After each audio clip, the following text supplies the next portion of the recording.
Namanya Dimas, mahasiswa semester akhir jurusan arsitektur. Ia dan dua temannya, Fajar dan Santi, memutuskan untuk berkemah di sebuah hutan yang dikenal sepi di daerah Jawa Barat. Tempat itu tidak tercantum di peta wisata, tapi seorang warga pernah memberitahu Fajar bahwa pemandangannya sangat indah, dan hampir tidak pernah dikunjungi. Warga itu hanya berpesan satu hal, jangan pisah dari jalan tanah. Dan jangan pernah ikuti suara yang memanggil namamu. Mereka menertawakan peringatan itu. Klasik cerita mistis desa, pikir mereka. Hari pertama berjalan lancar. Mereka mendirikan tenda, memasak, dan menikmati suara alam. Tapi malam pertama terasa aneh. Suara jangkrik yang semula ramai tiba-tiba hening. Lalu terdengar sayup-sayup suara perempuan menangis. Jauh. Lalu mendekat. Santi gelisah, tapi Fajar berkata itu hanya burung hantu atau hewan malam lain. Dimas diam. Ia merasa seperti sedang diperhatikan dari balik pepohonan gelap. Hari kedua. Pagi hari, Fajar mengusulkan menjelajah lebih dalam ke dalam hutan. Dimas dan Santi ragu, tapi akhirnya ikut.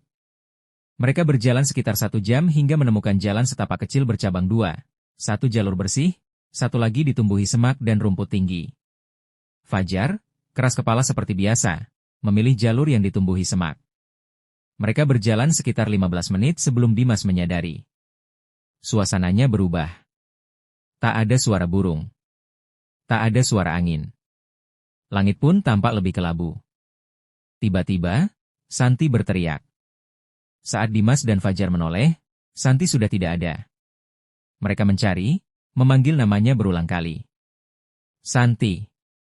Santi di mana? Tapi hanya ada gema. Lalu, dari balik pepohonan, terdengar suara Santi. Menangis. Dimas. Tolong aku.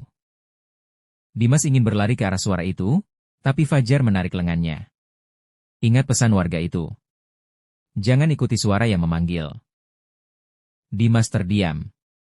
Mereka memutuskan untuk kembali ke tenda dan mencari bantuan. Tapi jalan yang mereka lalui tidak bisa ditemukan lagi. Semua pohon terlihat sama. Tidak ada bekas jejak kaki. Jalan yang mereka yakini tadi dilewati, kini hanya dinding pepohonan yang rapat.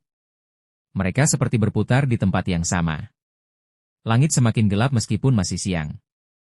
Jam tangan Fajar berhenti di pukul 11.13. Tiba-tiba, Dimas merasa punggungnya berat. Seolah-olah ada yang menempel di sana. Nafasnya berat.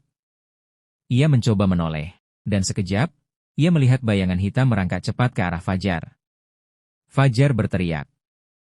Lalu diam. Ketika Dimas menoleh lagi, Fajar sudah tidak ada. Dimas panik. Ia berlari, terobos semak, dahan, ranting, hingga jatuh terguling ke tanah berlumpur. Napasnya putus-putus. Tubuhnya gemetar. Ia hanya bisa menangis dan menjerit minta tolong. Di antara sesak-isaknya, ia mendengar suara. Dimas. Pulanglah. Suara itu lembut, seperti milik ibunya. Tapi Dimas tahu itu bukan ibunya. Ini bukan dunia kamu, Dimas. Pergi sebelum kamu tinggal selamanya. Pagi hari. Dimas terbangun di depan pos keamanan desa. Kotor, luka-luka, tanpa sepatu, dan tubuhnya sangat lemas. Warga menemukannya tergeletak semalaman di pinggir jalan desa, jauh dari area hutan. Ia langsung dibawa ke puskesmas. Saat siuman, ia bertanya tentang Fajar dan Santi. Warga hanya menatap iba. Sudah banyak yang hilang di hutan itu. Mereka tidak kembali. Dimas tidak percaya. Ia bersikeras kembali mencari. Tapi setiap kali ia mencoba mendekati hutan itu lagi, tubuhnya langsung demam tinggi dan mimisan. Seperti ditolak oleh sesuatu yang tak kasat mata.